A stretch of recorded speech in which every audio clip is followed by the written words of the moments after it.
నమస్తే friends, welcome to ఈ తరం హౌస్ వైఫ్. ఈరోజు మన వీడియోలో మెంతి ఆకు పప్పుని చాలా కమ్మగా ఎలా ప్రిపేర్ చేసుకోవాలో చూపించబోతున్నానండి.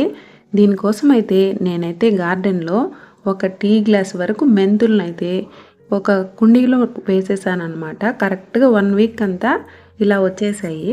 దీనికైతే 3వ ఆకు వస్తుంది కదా, అప్పుడే నేను దీంట్లో అయితే కోసేస్తున్నాను. ఈ స్టేజ్ నుంచి మనం ఇంకా ఇవి పెద్దయ్యాక కూడా చేసుకోవచ్చు. ఈ స్టేజ్లో మంచి ఫ్లేవర్ ఉంటుంది. వీటిని అయితే అన్నీ తుంపి కట్ చేసి వాష్ చేసి పక్కన పెట్టాను అనమాట. తర్వాత ఒక కుక్కర్ తీసుకొని ఒక టీ గ్లాస్ వరకు కందిపప్పు వేసుకున్నాను. ఒకసారి బాగా కడిగి ఇందులో తగినన్ని నీళ్లు పోసుకోవాలన్నమాట. ఒక టీ గ్లాస్కి ఒక 2-3 టీ గ్లాసుల నీళ్లు వేసుకుంటే సరిపోతుంది. తర్వాత ఇందులోనే కొంచెం కరివేపాకు, ఒక 1/2 టీ స్పూన్ వరకు పసుపు వేసి మీడియం ఫ్లేమ్లో మెత్తగా 3 విజిల్స్ వచ్చే వరకు ఉడికించుకోవాలి. తర్వాత ఒక చిన్న నిమ్మకాయ సైజ్ అంత చింతపండుని నీళ్ళల్లో నానబెట్టి పక్కన ఉంచుకోవాలి. స్టవ్ పైన ఒక కడాయి పెట్టుకొని 1 టేబుల్ స్పూన్ ఆయిల్ వేసుకొని 1 టీ స్పూన్ ఆవాలు, 1/2 టీ స్పూన్ జీలకర్ర, సన్నగా తరిగిన వెల్లుల్లి ముక్కల్ని వేసుకోవాలి. ఇవి ఫ్రై అయిన తర్వాత ఇందులోనే కాస్త ఇంగువ వేసుకొని కొంచెం కరివేపాకు కూడా వేసుకొని ఫ్రై చేసుకోవాలి. ఇందులోనే సన్నగా తరిగిన ఒక ఉల్లిపాయను కూడా వేసుకొని ఫ్రై అయిన తర్వాత ఇందులోనే ఒక 1/2 టీ స్పూన్ వరకు పసుపు వేసుకోవాలి.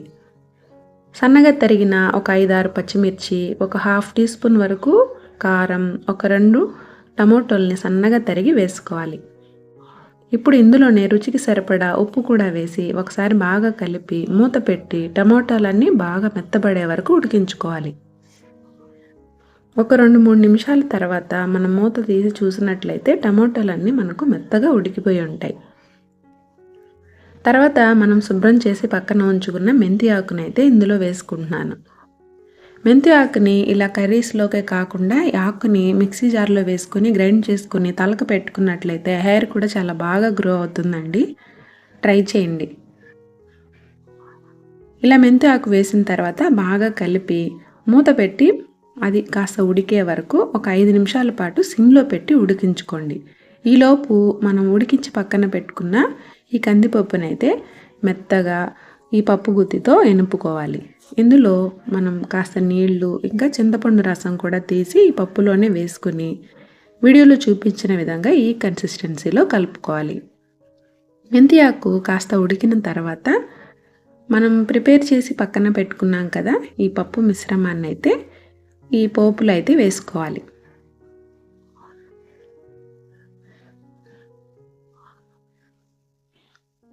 ఇప్పుడు మీకు ఇంకేమైనా వాటర్ కావాలనుకుంటే అడ్జస్ట్ చేసుకోవచ్చు. సాల్ట్, కారం అన్నీ ఈ స్టేజ్లోనే అడ్జస్ట్ చేసుకోవాలి.